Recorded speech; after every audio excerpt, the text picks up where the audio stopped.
This is Show Up as a Leader, a show from PeopleForward Network, helping you maximize your positive impact on the world by becoming your best, fully authentic self. Hey everyone, it's Rosie. So this was such a high energy conversation with lots of really good nuggets. I think that there's some little one-liners you're going to want to take away and just some very tactical things, whether you are in a formal leadership role or you don't have a formal leadership role, but how you can step up as a leader within your organization.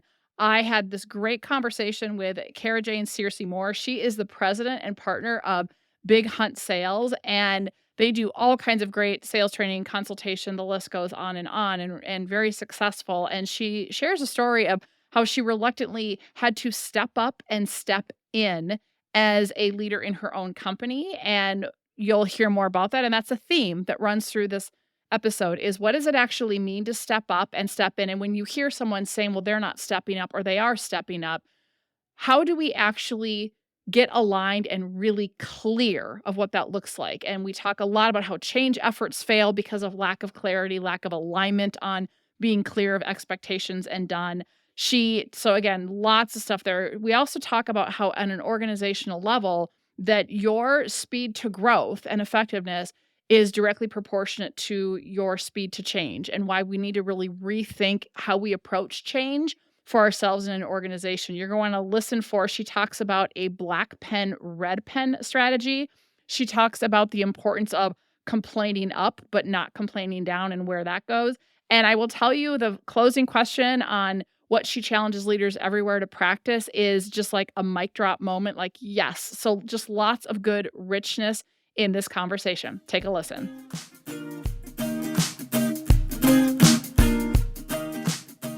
All right, Carajane, I am super excited to have this, I think, very timely, what I think is going to be a jamming geek out session with you. I think so. It'll be great. I think it's going to be great. Yeah. And I mean, not only is it, we're recording this, although this is evergreen content, we're recording this in March, which happens to be, International Women's History Month. But this is applicable to everybody because really, your jam is really looking at how do we navigate through change in a very specific way. And that's our deal too. Like it's all about how do we level up organizations, leaders and teams to more effectively navigate change and disruption. And let's be honest, our world is nothing but change and disruption kind of to the extreme right now. Yes. Oh, for sure. Absolutely. Yeah. And you have some very specific ways of looking at it that we're going to talk about. And one of the things that really struck me when you and I met is that so often we talk about change at the individual level, which is of course important. And we're going to talk about that. And then we talk about change at the organizational level. But a lot of times when we do that, we're talking about senior leaders and executives and setting the tone and how do you align others through change, which again, that is also important.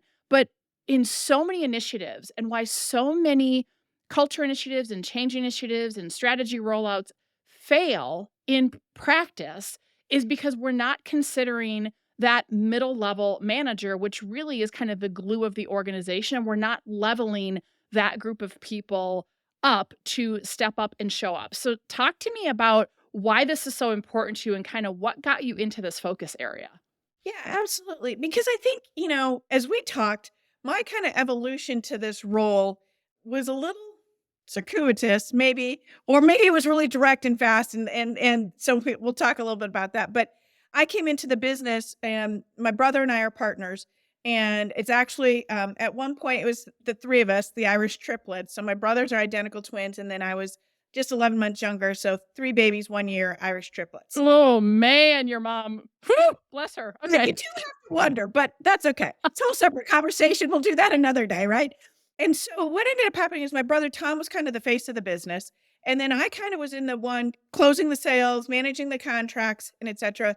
And then Tim was the consultant, running and executing against all those contracts. And so I was kind of here in the middle. And as things happened, I stepped into this role because Tim ended up passing away. Tom ended up having epilepsy that has taken him out of the business. And so instead of they say leaders are made and then there's leaders that are, they just happen to be. And so I had to make the decision at that point in time, am I going to lead this business and it's now my business where I wasn't the face, the lead, the whatever, or am I going to close this business? And it's a family business, right? And we had families relying on us for, income and all the rest of that stuff. So it was the choice in which I had to make a decision. And yes, I was alone. My two leaders, my brothers who had always been there my whole life were now no longer there running us. And so I had to step in. And I understand what it takes to step in and the risk that it takes to step in. And because of that, I looked to female mentors in my life so I had three very specific friends that I kind of created this personal board to help me step in. And as I work with organizations and I work with middle as well as senior leadership, it's very clear that no one is teaching anybody how you step up and step in at middle management as well as leadership management. And it's not talked about. We just are going to throw them in the role and hope everybody understands how to do it and figure it out on their own. And I don't think that is good for senior leadership, let alone middle management. And so that's why I'm passionate, is because I had to make that choice. It was hard. It was difficult. It can be done, but there's a way to do it maybe and prep people to do it better, faster, easier than that. I love that. It's like the metaphor that comes to mind is like you were thrown in the deep end of the swimming pool without swimming lessons yet and without a life jacket. And, it's the old sink or swim that unfortunately I see is so much of a mentality. And I will say this, if we just look generationally more broadly, I see this particularly starting to show up more with Gen X leaders and older with this, because that was the era we grew up in, sink or swim. And you've got, younger millennials and Gen Zs and everyone that's going to come after that is like, that's BS. Like, this is crappy. Like, I don't want to feel like I'm floundering. I don't know what I'm doing. So totally get that. So let's talk about this. I love this idea of step up and step in, because one of the things that I hear so often with our clients, and it's well intended, but they're like, well, they just need to step up. We just need people to step up. And that's not clarified. Well, what does that mean? Like, you could take it literally, like get up on a ladder or step stool, but when they say, I need you to step up, and there's not a conversation around the nuances of what does stepping up look like? What are the parameters? And they're like, well, I shouldn't have to tell them. Well, yeah, what is it you're wanting to see that you're using this broad sweeping term of step up or step in? And then we'll just say, well, someone doesn't take initiative or they're not stepping up. Okay, well, let's say more. So talk to me about, in your mind, what does stepping up and stepping in look like? Absolutely. And I think your assessment is right. People say, well, they didn't take initiative or they just have to figure that out. No. If you want them to win, and especially middle management is really designed to take some of the senior leaders' work off their table, right? And I'll talk about a story I worked with a client on, but you want them to step up and to take over that leadership role. You have to be very clear. What does success look like? How are we measuring it? What am I expecting you to do? How will you know and I know you got it done, right? They can't read your mind. All they can do is fail. Then that's what you're doing. You're setting them up to fail. And I had a client that I was helping them move from, they were the head of a division to now president of the larger organization. And they had a head of the division coming up underneath them. And they're like, well, they need to do this. I'm like, well, what does success look like? Well, it looks like it's done. Oh, great. Could you define what done looks like? Well, it's completed. These are not measurable terms. And I think that that's one of the biggest challenges, right? There is something, and we talk about risk, kind of mentioned a little bit earlier, risk, right? There is a risk about putting a line in the sand and saying, this is what this looks like. And if you're a leader and you want somebody to step up to be a leader, you have to demonstrate what that looks like. You have to take the risk. You have to define what success looks like. You have to define what your expectations are, timeframes, measurables. How will we know it's done? And then you have to circle back and coach them through it. If they've never done it before, they're not going to know how to do it. And if you don't give it to them, you're going to be frustrated. It's going to take you twice as long to get them to step in to that role, because all you've done is allow them to fail their way through to success. If they fail enough times, they might learn what you want. And that's really kind of management style this day. I just want you to know. You didn't know how to do anything until you learned how to do it.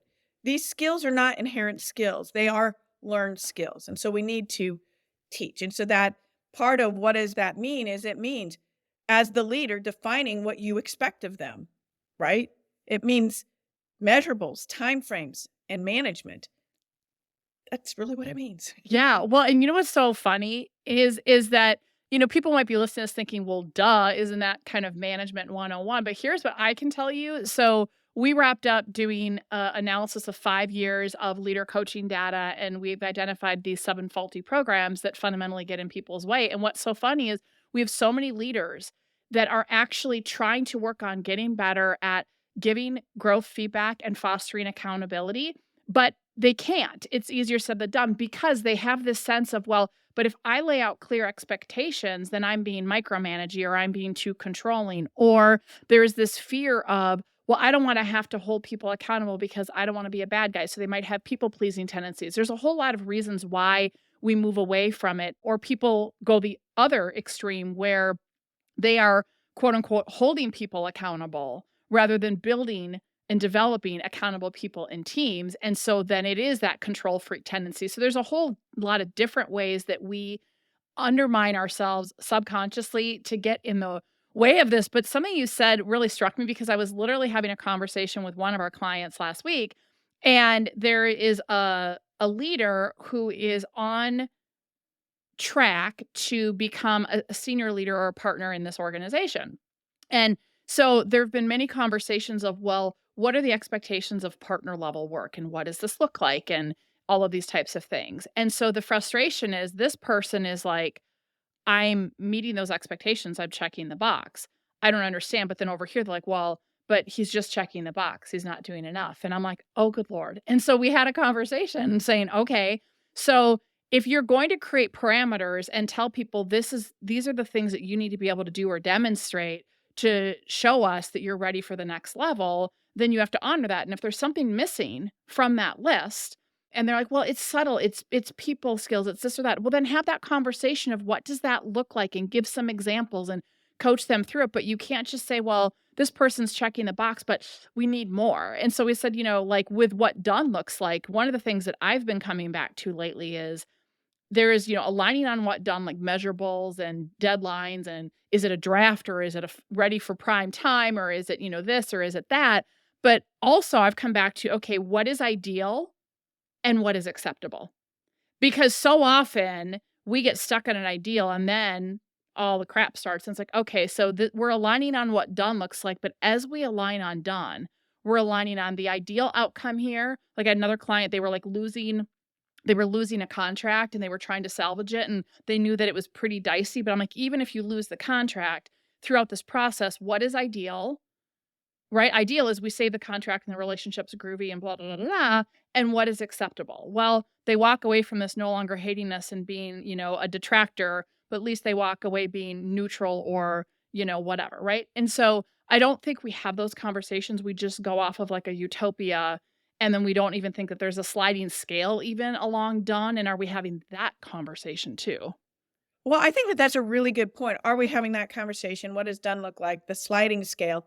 But even if you go to launch a product, you have a minimum viable product, right? What is the minimum viable standard for this to be? And so you have to take into the considerations that are more holistic. I have a client that says, I have to move into this role at this point in time. I don't have enough time to get them to ideal. They've been running a division and they know how to make all the decisions and etc. I have to get them to minimum viable role and we can do the rest of the development later.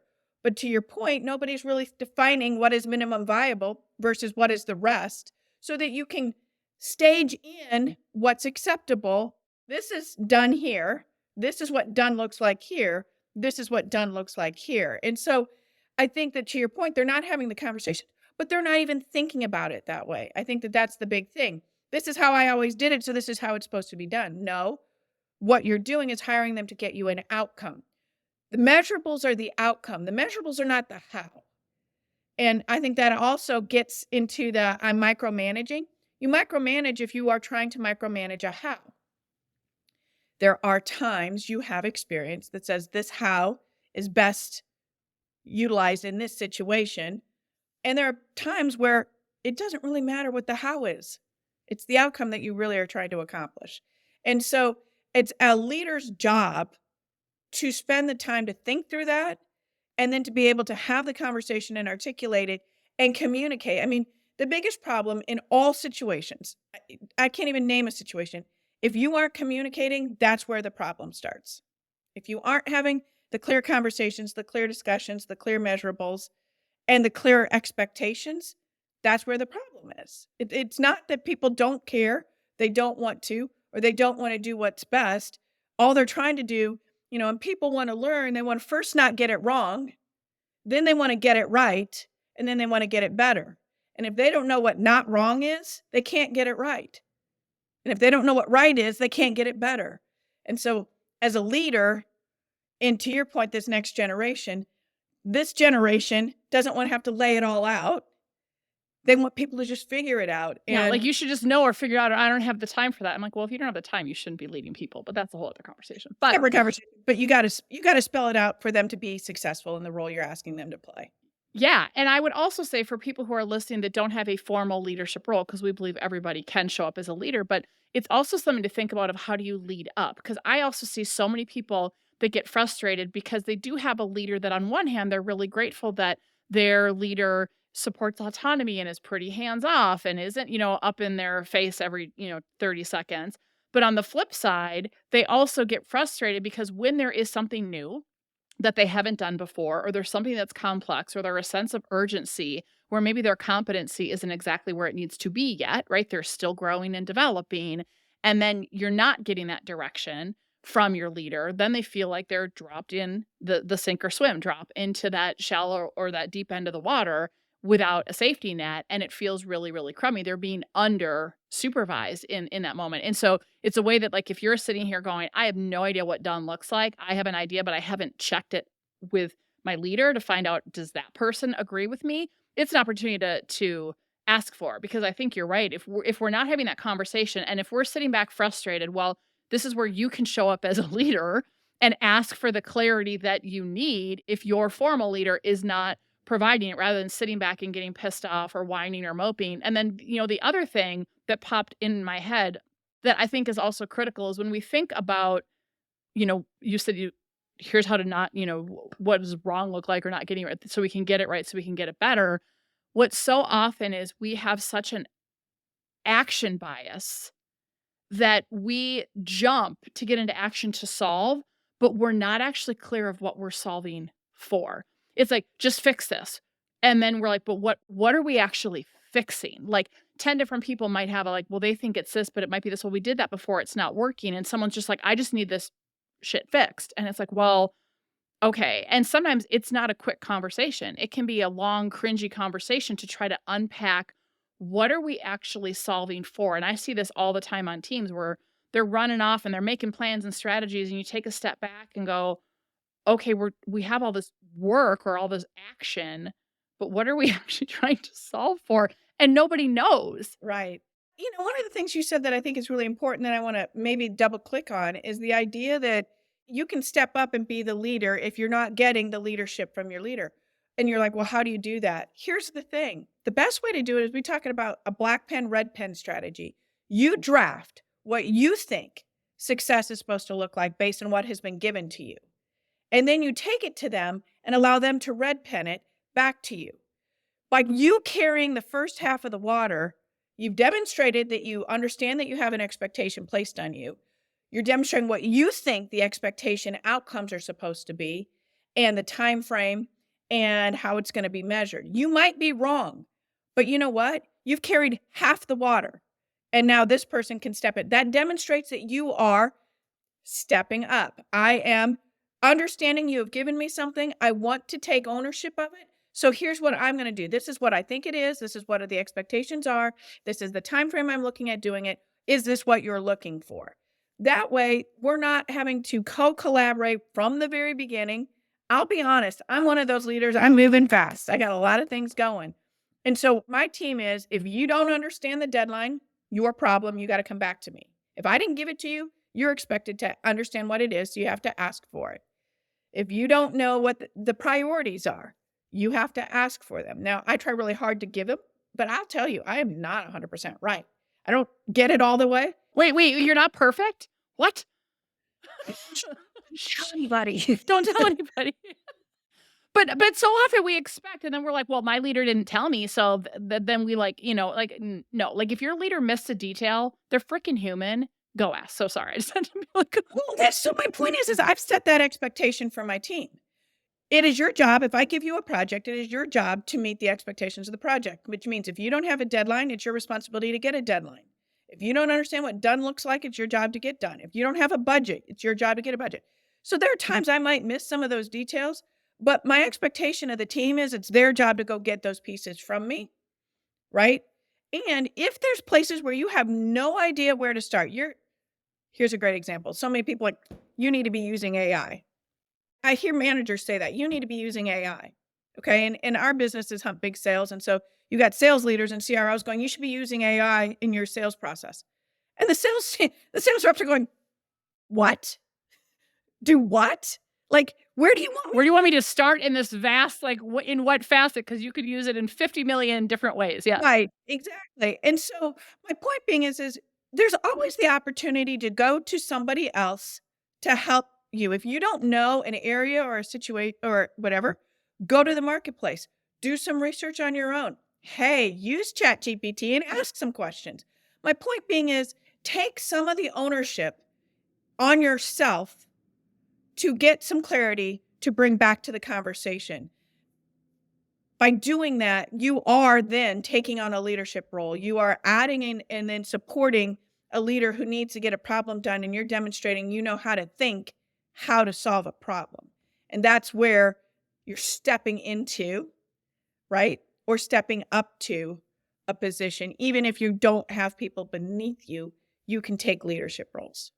100%. I love everything about that because I do think things are moving so fast. And in our world that is so volatile right now, I think people are bringing so much other stuff into work. Again, whether they're physically going in or they're hybrid or whatever, doesn't matter. But, we're a whole person. We don't just have these clear lines. And why that is important is I think sometimes that when our head is filled with other stuff, it can be harder for us to get clarity. It can be harder for us to know how to prioritize.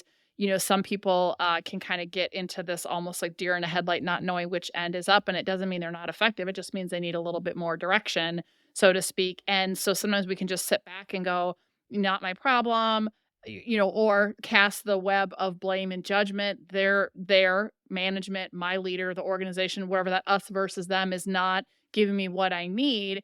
Well, again, they're also running a million miles an hour. And I love that you have clear expectations with your team. Like they know that you're like, hey, I'm going to try to give you this info. And if I'm not clear, you need to ask. And I think, if we don't have that alignment on how we work, how we operate, here's what I need from you. If we're not having those level of conversations on our team, then again, they sit back in judgment or they sit back frustrated, or they might be, God, Carajane's so unsupportive. She's going to make me like, she didn't tell me what done looked like or a deadline. And now I have to go figure it out. Well, no, she's human and she forgot. And so, so I just think it's being really clear about how we work together. And so let's talk with that. I want to go back to kind of, leadership again, everyone can show up as a leader, but you talk about, taking risks. And one of the things that I'm hearing throughout this conversation that I love is, this isn't a solo journey. And we always say that. And I was just on somebody else's podcast last week and we were having this conversation of why are so many leaders reluctant to ask for help or accept help.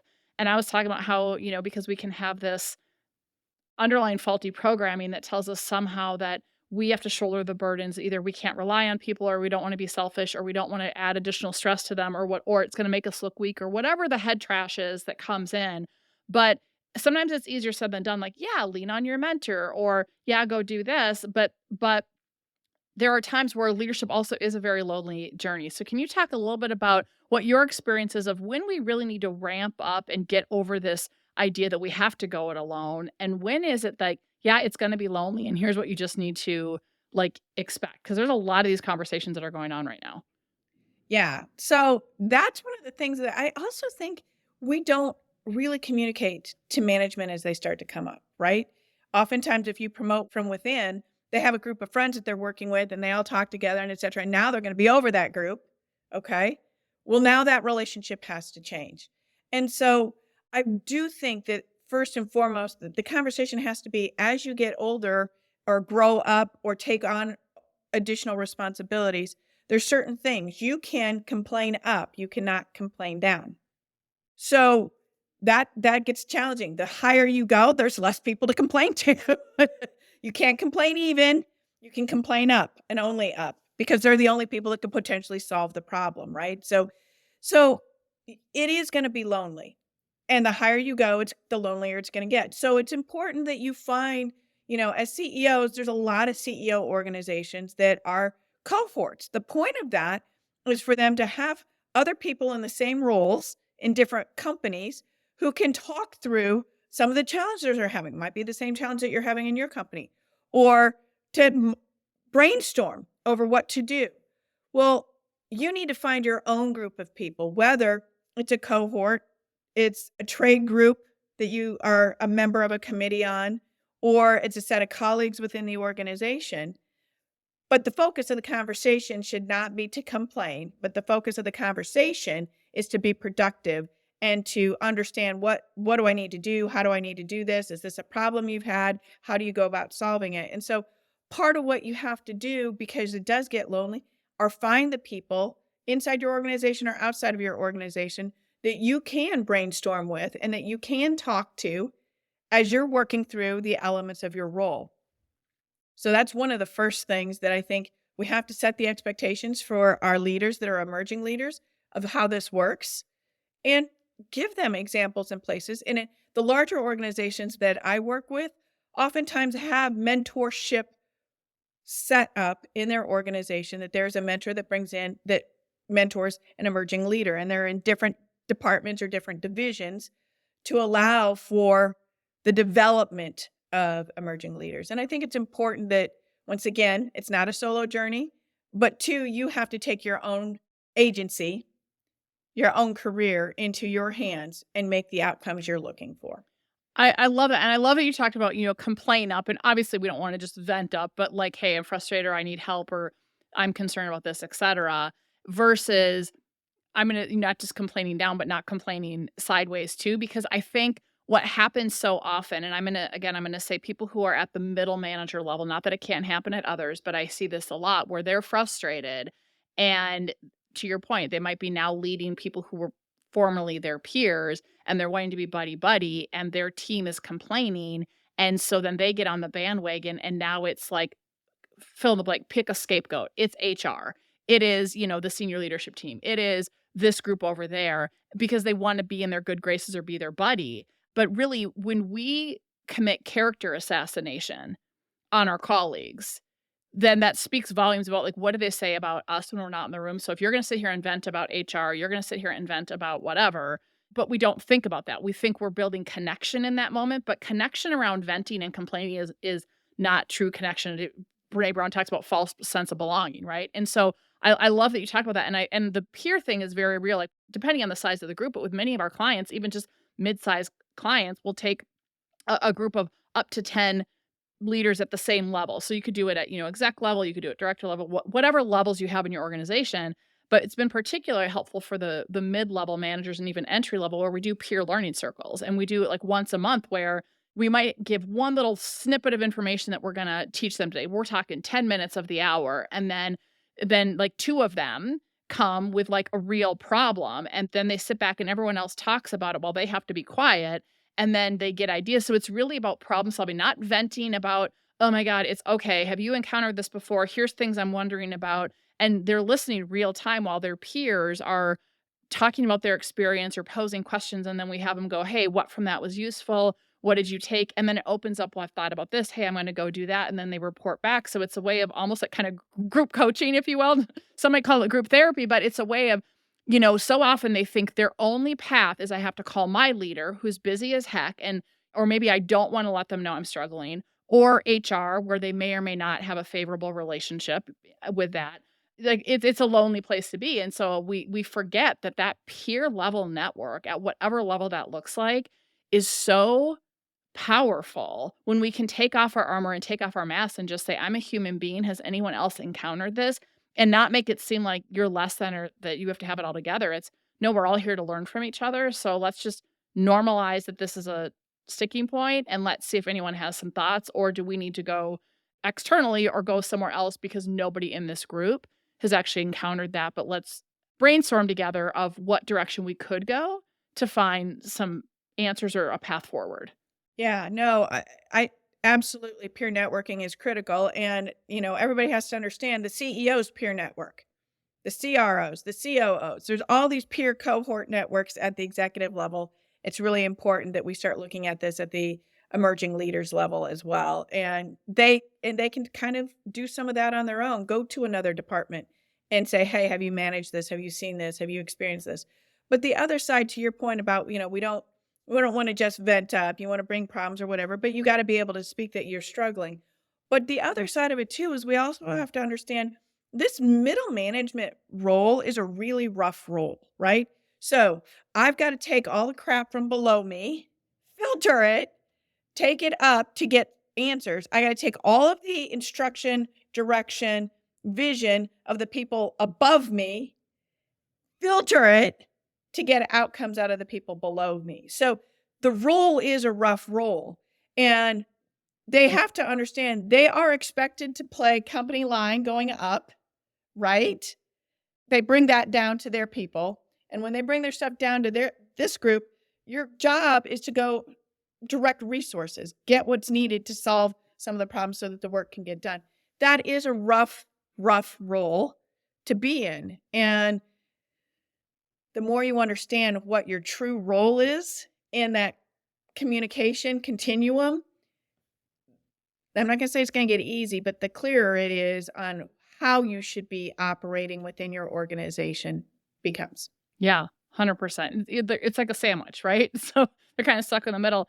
And so let's talk about, we started this conversation talking about, change and navigating change. And we've kind of talked about, if we don't have clarity, if we're not aligned on done, if we're not showing up as a leader, if whether we have a formal leader role or not to ask for the clarity we need, if we don't have the peer support, all of these things feed into it. But let's talk more specifically about how all this then feeds into change, because we know that the rate of change right now is at just an exponential rate that is only just going to continue to go up. We know that as human beings, we are hardwired to avoid discomfort and change. That's the work we do, is to reconcile that gap. But besides reconciling that gap and upgrading the faulty programs that fundamentally get in our way of change, what are other things that we need to be thinking about, and why does change matter so much as we think about putting these concepts we've been talking about into practice? Change matters significantly because organizations are here for growth. They're not here to stagnate, right? Organizations are designed to grow. They're set to grow. The expectations on the marketplace is for them to grow. And for organizations to grow, their speed to growth is related to their speed to change. So your ability to change and the speed by which you're able to change allows you to continue to grow or manage your positioning in your marketplace. That's why it's critical. Before, we know that the speed to change, like you said, so much faster. It would be decades before you would see significant change in an organization. We're talking about now quarters, right? We got to work in a 90-day sprint to get this stuff done. And so your speed to change, because the marketplace is changing and because the technology that is impacting that is changing, we have to be able to change, which means we have to understand how and the mechanisms of change. Now, the law of diffusion of innovation is a common approach to change in an organization. And most likely, many of the people of your listeners probably have never heard of it before. But the law of innovation of change is used as a bell curve, and it talks about early adopters, late adopters, late followers, and then laggards, right? Now, when we're talking about change, everybody thinks that you need to be an early adopter. That's not the case. As a manager, look at your team of people. Where do your people fall on that bell curve of organizational placement, right? Those who are really early adopters, they're liking change. They want to move fast. They're the people that are going to start the change within your department, your organization, your project, whatever the case may be. You need the laggards. So we don't discount the laggards. We don't not like the laggards.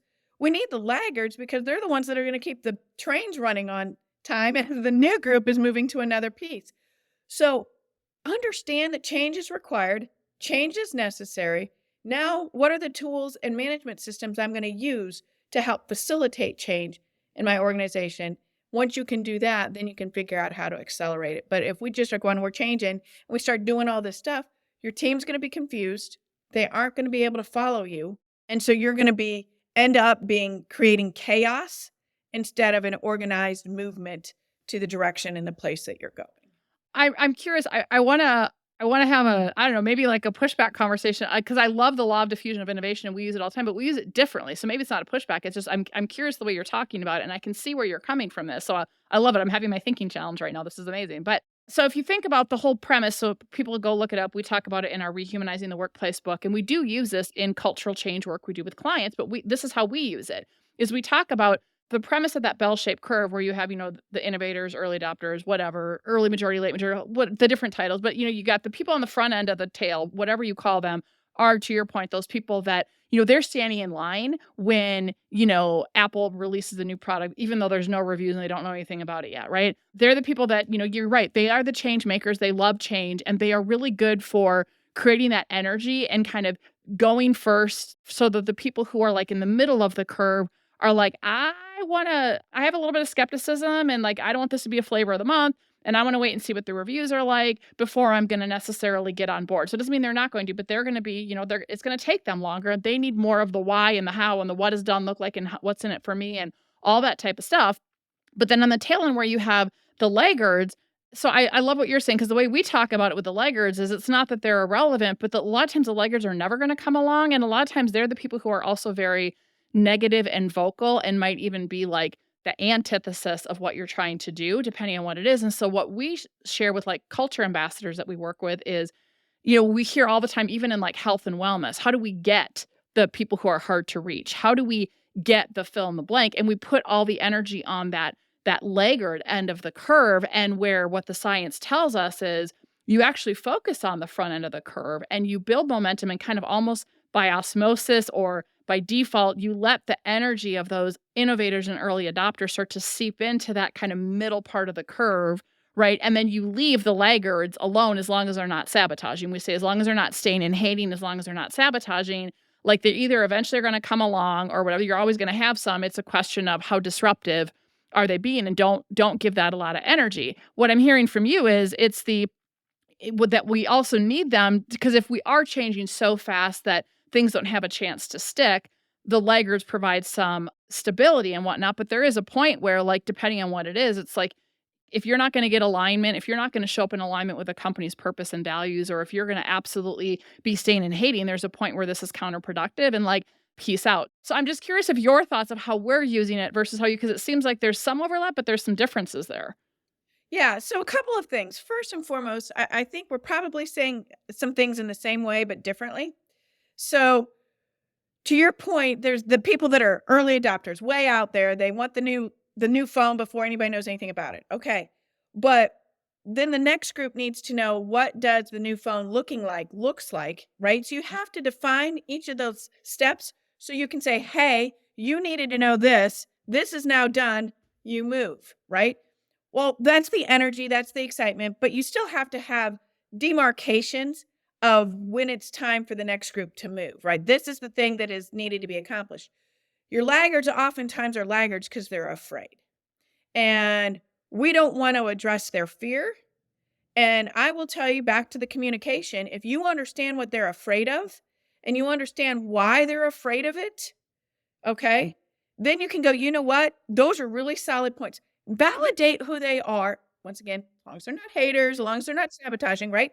Validate who they are, validate that their concerns are viable and valuable, and demonstrate what is it for you to know that now this is good and we're ready to move forward.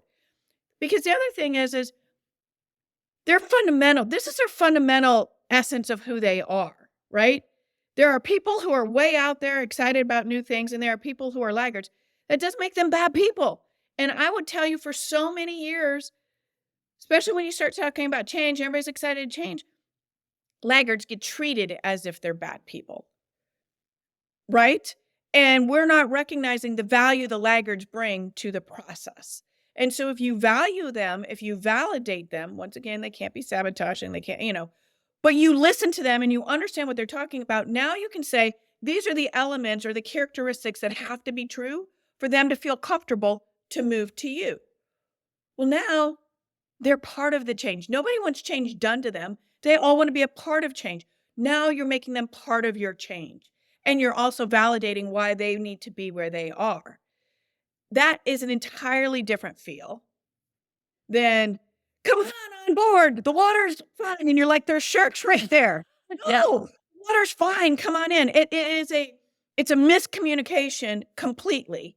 And so it shifts the way that conversation goes. And so a lot of what we do with our clients, obviously, is transformational. So by definition, we're creating huge change, right? So having to, like you, navigate through how does that change work, we have to be able to demonstrate to them that they're valid and they're important, listen to what their fears are, mark what is success so that they can now step in and see that the water is fine.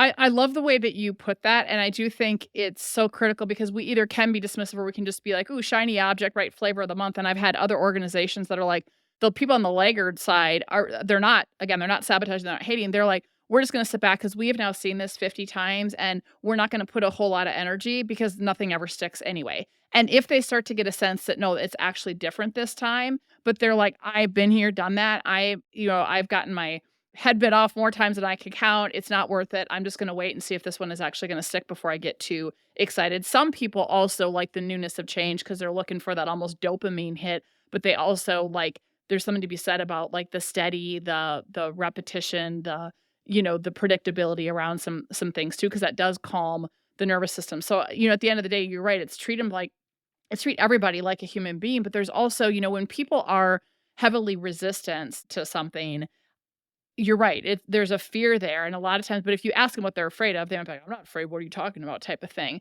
But, saying things like, what are we missing here? What would it take for this to be a yes for you? Or what would be needed for you to be more on board? What are we missing? Like you bring a valuable perspective. And so their unproductive venting sometimes, if you can redirect it in a really thoughtful way to draw them out rather than, to your point, dismiss them. And then again, if they're staying and hating, that's a different type of conversation. But I love all that. And the other thing that's coming to mind as you're saying this is I think it's kind of a duh reminder. And if you're okay with it, we actually have a landing page that's full of like change and alignment resources. And there's a tool that we use that is really just about like, how do you just structure conversations to make sure you're giving the additional context that most people need, the pieces of information that are usually missing to bring them along versus, to your point, there's a Peter Senge quote that is aligned with what you said, that people don't resist change, they resist being changed. So how can you show up differently to bring people along in the change rather than imposing and pushing the change on them? Because that's where our humanity and our self-protective instincts kick in. And so we've got to be able to recognize that and lean into how do we align people versus how do we push them or get them to change. It's so frustrating because the world has become so divisive, right? You are either this or you're that. You're either good or you're bad. You're either, big or you're small. It's just very way off divisive. And we have, as a world right now, lost the idea that there's a continuum, right? And it's neither good nor bad. It is. And we want to place a good or bad on both, on either side of that continuum. If I'm on this side, that side's bad. If I'm on this side, that side's bad, right? And I think going back to what you're saying is recognize that all of them have value. It's not good or bad. You are here. It's a fact. Facts are our friends, even if they're not friendly, okay? So recognizing that, once again, we're all human, but there is a continuum of perspectives, a continuum of engagement, a continuum of change. And so therefore, by recognizing everybody's position in that continuum of change is valid and valuable, it also shifts the feeling of conversation from confrontational to curious. Love that. And yeah, and don't we want, come on, curiosity wins over confrontation any day of the week. So I love that. Well, so I want to shift gears sort of, but not. We've been alluding to that, we're self-protective in nature as human beings, that we all have this faulty programming that can make change even harder. And so one of the things that I'm obsessed with, like you talk about having a peer and like, oh, it's not just me, is normalizing this messiness of being human, and that we all have this head trash, these self-limiting stories that get in our way. And when we're listening to someone talk who's, we view as a mentor or whatever, we can make up a narrative that, oh, they, not them. No, they like, no, no. So, I ask all of my guests this, Carajane, what is a self-limiting story that you still tell yourself sometimes? And when it shows up, how do you move beyond it so that you can still show up as a leader in your life? And that's such a great question because to your point, you were starting to list kind of some of all these self-limiting things earlier. And I'm like, keep going, keep going. You're like, I got that one. Yep. Yeah. So I will tell you, when I got thrusted into this position of leadership, right? That head trash I kept telling myself is, I'm not a leader. I'm not supposed to be here. I don't deserve to be here. I don't know as much as everybody else in running a company. I don't know how to do this. And so I kept telling myself that stuff. And then I started showing up in these executive cohort, meetings. And I started realizing they don't know either. We're all just making shit up as we go along. Let's just be real. Well, to some extent, there is a fake it till you make it, right? And and I'll be honest, my daughter's 27. She is finishing up her doctorate in chemical engineering. Okay. And she's super nervous that she's not smart enough. And I'm like, I would like to help you here. Like, don't listen to that. Yes, you are just finishing a graduate degree. So your professor who's been in it for 20 years probably knows a little more than you, as they should. But that doesn't mean you are not great at where you are. And so and what do? I was told a while ago, I know more about what I know than the people I'm around. Okay. So speaker, coach, all the rest of that stuff. I know a little bit more than everybody else in the room on those things. And so that helps me remind myself that I should be there because I just know a little bit more. That's all I need to know. I don't need to know decades more. I know a little bit more, right? And we all have something we know a little bit more about than somebody else. And that's the thing that we're good at. That's the thing that we do. And so what do? I just keep reminding myself I know just a little bit more than the person that I'm talking to in the room about what I'm special at, right? Yeah, and then they have their thing, right? And that's the whole, we learn from each other. So and we need each other, meaning I don't know everything about, I don't know everything about running financials. I can't be, an investment banker. I don't understand that stuff. But I need an investment banker, right? So I think one of the things that you were talking about, it's lonely. It's lonely, but we also only need to do that which we are expected to do and use the people around us to use that which they are expected to do and what's their unique ability and what they bring to the table. And when we all do what we do uniquely, we have an amazing tapestry of success. Oh yeah, I'm all about leveraging people's geniuses and knowing how to do that. We do a lot of that work because I think it's just like when people have an ability to let their sparkle shine, let their genius shine, it not only benefits the organization and the team, but it fosters greater fulfillment all around. So 100%. All right, are you ready for quick questions? Sure. Okay. Fill in the blank. Living authentically is? Oh, that one's hard. So living authentically, from my perspective, is being willing and vulnerable in all conversations, in all situations. You have to show up willing to be vulnerable. To be authentic is who you really are, and who you really are is not perfect in everything. I love that. We could put a little star around that. Yes, thank you. All right. When the world is presenting an opening, but you don't feel like showing up as a leader, what do you do? In certain instances, I will step into the leadership role, even though I don't want to, because it's more painful for me to sit there and not have a leader and spin in. And I've been in groups where that happens and there's an opening and somebody needs to take control of the situation. I will step into those. But I also recognize too, the limitations of my time, my treasure, my resources, right? So in certain situations, I might decide that this is not the place for me to step up because I can't sustain that effort of work in those situations. So it depends. It just depends on what it is and where I'm at. And in some places I'll step up and in other places I will let the room spin. I love it. Well, there's thoughtfulness and intentionality behind it. So I love that. What is something people would be surprised to know about you? Irish triplet is one of the ones that people are oftentimes surprised to know. I was one of the top divers in the state of Nebraska when I was in high school. Did you like the really high ones? High school did not include high diver, what they call the 3-meter. Oh, those freak me out. I always think like, oh my God, they go so close to the board. I'm like, my son's a swimmer. And like sometimes when there's meets, divers are over there practicing. And I'm like, oh my God, they're going to hit their head on the board. Like it freaks me out. So God bless you for that. All right. What is your favorite go-to movie? Oh, my favorite go-to movie. I love Sahara. It's got fun music. It's a fun story. They're, discovering treasure. I don't know. I like that one. All right. I like it. What is something you can't live without?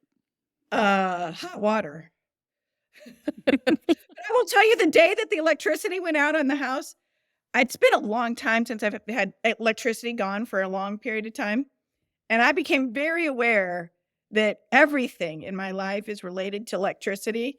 The refrigerator, internet, my phone, everything I needed, I had no access to. So hot water or electricity are the things I absolutely can't live without. There you go. Nothing like being without to raise up the appreciation level for sure. Oh, for sure. What is something in your ordinary daily life that makes your heart happy? You know what? I have very specific routines that I do. I'm a routine person. So in the morning, I follow a very particular routine. And I love my routine because it gets me grounded and started for the day. And the number of days that I just am like, I love this routine because now I'm ready for the day. And if I miss my routine, it's a challenge. So that makes my heart happy. I have a routine, I follow my routine, and I'm a happy girl. I love it. Morning rituals and routines. There we go. And what are you grateful for right now? Oh, I've got so many things I'm grateful for. But I'm grateful for my family. I'm grateful for the business. I'm grateful for my health. I'm grateful for all of my friends. I've got a wonderful, abundant life, and I love it. So I'm grateful. That's awesome. That's awesome. Well, one final closing question, Carajane. If you could challenge leaders everywhere to practice this one behavior that would create more human workplaces and equip everyone to show up as a leader, what would that be? I challenge everyone to be very, very specific and clear in what your expectations are to those around you. Measurable, specific, clear. General statements, general requests create failure and challenge in the workplace. Mic drop. Yes, clear as kind. I love that. Love that. Well, thank you so much. This has been a delightful conversation. I appreciate the work you're doing. I appreciate how you stepped up as a leader, and just thank you. Thank you. Thank you. It was great to be here, Rosie. I had a great time. Hopefully we can do another jam session someday. It would be fun. I'm Rosie Ward, and this is Show Up as a Leader. To learn more, head over to PeopleForwardNetwork.com and, of course, hit that follow button.